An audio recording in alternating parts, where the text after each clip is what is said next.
To begin with, I'd like to just flash the group of paintings that we will be discussing so you'll have a visual frame of reference for when we're going through it later.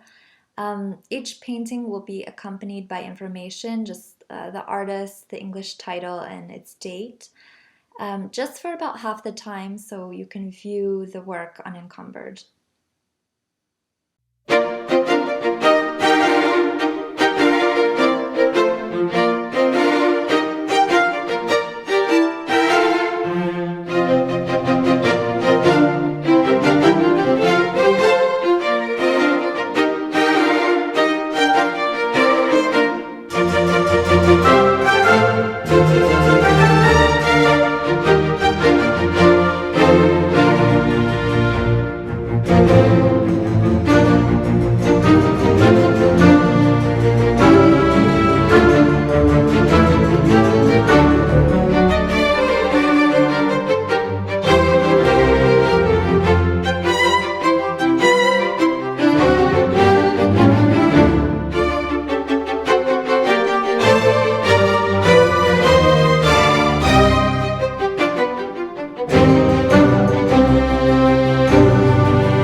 Now, rather than trying to describe the overarching evolution in taste that is taking place in early modern France, I thought it might be a little bit simpler to start with a concrete example.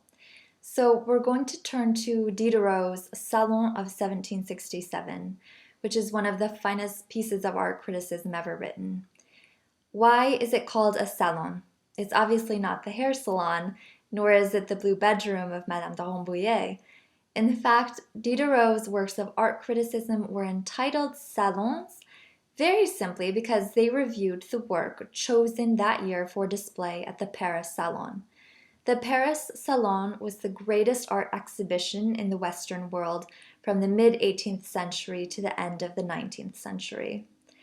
This tradition was begun under the guidance of Vigée Le Brun, the painter of Fouquet and Louis XIV, who we discussed during our first week, and it gained its name, Le Salon, because the exhibition was held in the Salon Carré, or the square room, inside the Louvre. The Salon Carré was built by Louis Laveau, who you may recall as Mazarin, Fouquet, and then Louis XIV's favorite architect.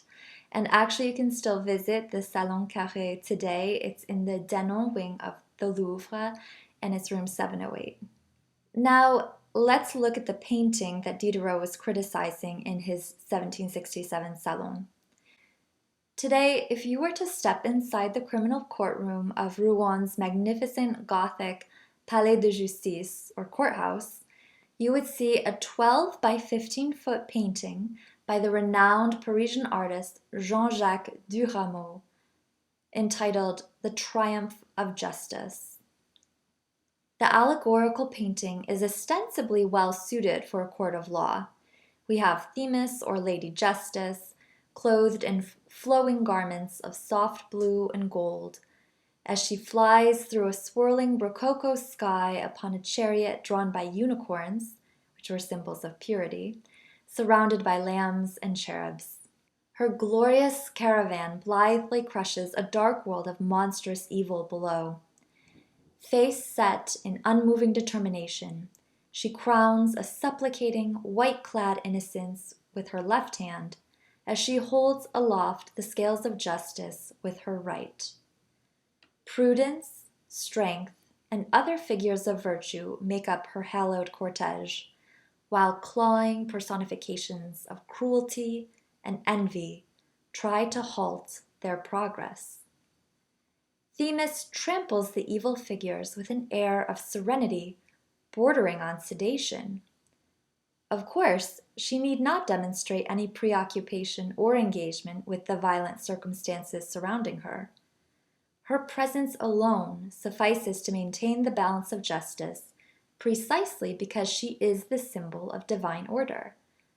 Thus she remains above the fray, as it were, almost blind to the events surrounding her, situated rather to directly face the space of the viewer.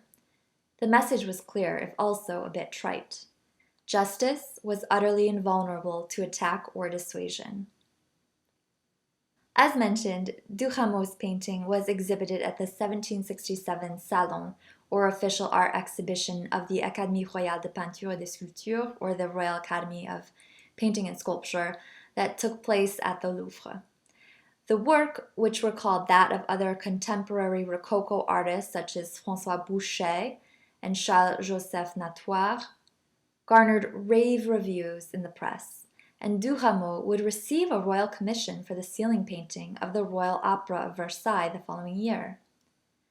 Yet, for all its accolades, the triumph, left Diderot utterly cold, an impression he related in his superlative work of art criticism, the Salon of '67, to which I will now turn.